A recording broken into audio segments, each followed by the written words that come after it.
हा रामकृष्ण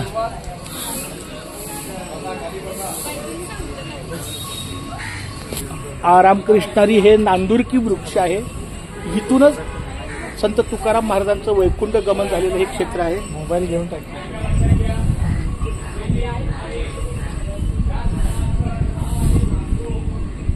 हरे विठ्ठला केशवा माधवा पांडुरंगा.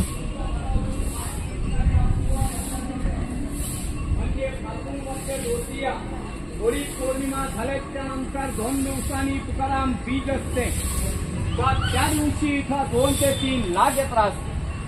त्या दिवशी हे झाड दिवसाभरापासून 5 मिनिटांनी आपोआप हललं जातं. आणि तुम्ही गावामध्ये गेला की तिथं पांडुरंगाची स्वयंभू मूर्ती आहे. पंढरपुरावरना देव या ठिकाणी आलेले.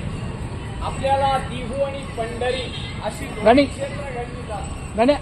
आणि तिथे म्हणजे असं ज्या वेळेला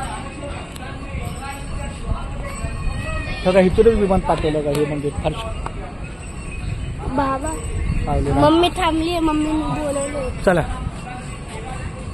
राणी.